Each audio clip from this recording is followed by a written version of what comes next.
BBC Urdu service کے آج کے اس پروگرام کا میں ہوں آپ کا میزبان اعجاز مہر۔ آج ہمارے ساتھ اسٹوڈیو میں موجود ہیں ہمارے مہمان قادر بک جتوئی۔ قادر بک جتوئی 28 سالہ جلاوطنی کاٹ کے حال ہی میں پاکستان لوٹے ہیں۔ ان کا تعلق لاڑکانہ سے ہے اور قادر جتوئی سیاسی طور پر GSN کے ساتھ منسلک رہے اور 1978 میں یہ گرفتار ہوئے اور 1981 میں جب الذوالفقار نامی تنظیم نے مبینہ طور پہ PIA کا ایک طیارہ اغوا کیا اور اسے کابل لے جایا گیا تو اس کے بدلے میں جو 52 لوگ رہا ہوئے ان میں قادر بک جتوئی بھی شامل تھے۔ تو پوچھتے ہیں قادر جتوئی سے کہ جی قادر جتوئی صاحب یہ بتائیے کہ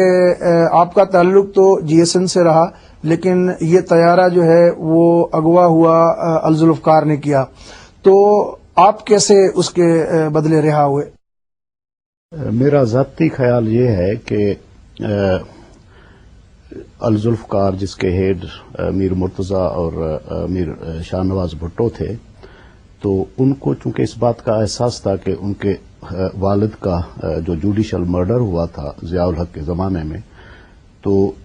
وہ اس بات پہ سینسیٹیو تھے کہ یہ کورٹس اور خصوصاً ملٹری کورٹس جتنے بھی فیصلے کر رہے ہیں وہ ناانصافی پہ مبنی ہیں۔ اسی بات کو مد نظر رکھتے ہوئے انہوں نے، اس کے باوجود کہ ہم ان کی پارٹی سے نہیں تھے، ہماری علیحدہ جو ہے وہ تنظیم تھی۔ تو آپ گرفتار کب ہوئے، کیسے ہوئے، کس کیس میں ہوئے؟ فوجیوں کے قتل اور ان کو زخمی کرنے کے الزام میں گرفتار ہوئے، اور یہ ہوا یہ اس طرح کہ پیپلز میڈیکل کالج نواب شاہ کی اسٹوڈنٹس یونین کی صدر تھی شیریں سومرو، تو ان کے ساتھ ایک میجر نے زیادتی کی، ریپ کیا۔ تو